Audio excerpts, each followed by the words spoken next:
Just a regular day, you know, just went to sleep and I woke up to shots in the house.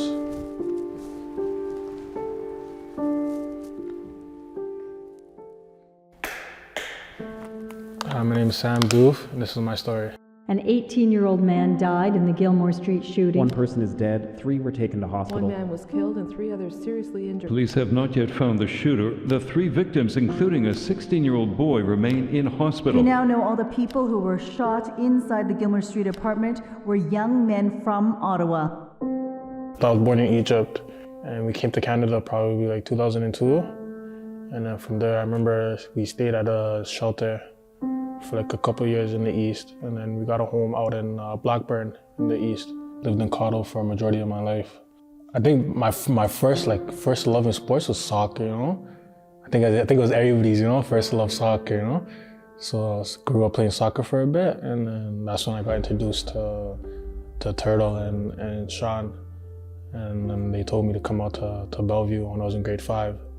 So I was the youngest guy on the team. Started practicing with them, hardly even played. I didn't even like it because of all the running and the suicides and the sweeping the floors and everything, so I hated it. Later on, got used to it, see myself getting a little bit better.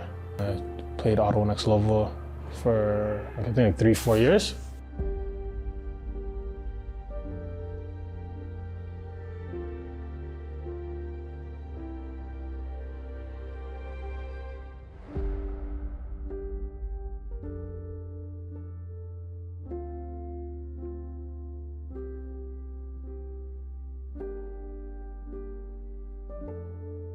By that time, I had an old elementary school teacher that I was super close with. I remember telling her, I'm not okay. There's a lot of things going on, and I try my best, but it's super hard for me to focus when things are going on that shouldn't be going on around the house. I'm kind of worried.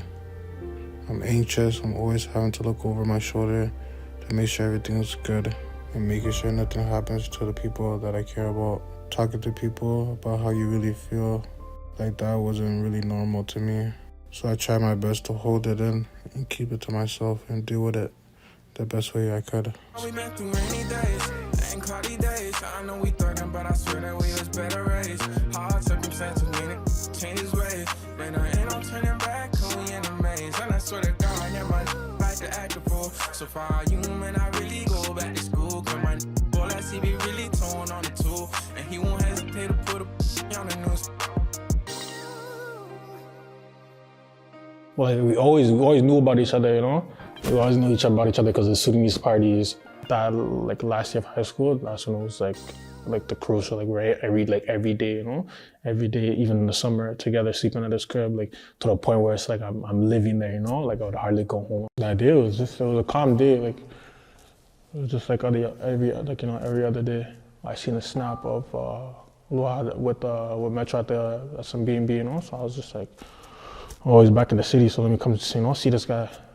Yeah, we were just chopping up. It was just a regular day, you know. Just went to sleep and I woke up to shots in the house. At first, I didn't realize what was going on, you know. So I was just like, I'm thinking I'm dreaming about, like, I'm just hearing shots, you know. And then that's when it was getting loud. So then I just woke up and I tried to get up, and then from there, I just ended up collapsing right back onto the couch. And then at first, I'm thinking, like, did I get shot? Like, why am I, like, why can't I not move, you know? Trying to move, couldn't move, thinking, like, maybe see from, like, where I got shot, you know? So I'm just feeling myself, stuff like that. Then I'm just coughing like crazy, and I'm just seeing a whole bunch of blood come out of my mouth, and that's when I was like, oh, okay, I got shot, but I don't know where. Yeah, just my head, you know, everything was racing, everything was just slowing down for me, like, I didn't feel real at all. And I'm trying to move, I couldn't feel my lower body and stuff like that. So that was a crazy experience. So from there, yeah, just opening my eyes, waking up and seeing the aftermath and just seeing people like laid out on the ground, like, you know, seeing Metro laid out on the ground, and then seeing Law laid on the ground and stuff like that. It's hard to bear, you know, but it was just like, it was one of those, I just had to, like, at that moment I couldn't really do anything but, you know, save myself, basically. Just trying to keep myself calm and make sure, you know, I don't end up going. I literally, when I see them come in the door, I just put my hand up, you know, just to let them know that I'm still alive. And then, yeah, the guy just came, just talking me through everything. And then, yeah, he just ended up putting me on the stretcher, putting me in the ambulance. That's when they said I have a gunshot in my back and then my lungs getting filled up with blood. So they had to cut open my side and then stick a tube into my lung, and then from there I blacked out. Metro's brother ended up coming to me and was just, Metro didn't make it. Ottawa police have just identified the victim of this morning's shooting in Centertown. He was 18-year-old Jean-Jacques of 18-year-old Ottawa. Jean-Jacques Ackel died after being fatally shot at a house on Gilmour Street. 3 others, aged 15, 19, and 20, were also shot.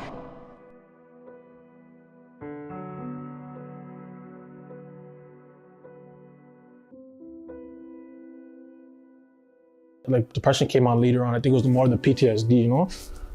That was probably like the worst. That was the worst because I wasn't sleeping, you know? Every little drop on the floor, like loud sounds, like I'm thinking, you know, there's a shooting. I ended up putting my pride aside and everything and just decided to take that step forward and just going out to like little events, like basketball events.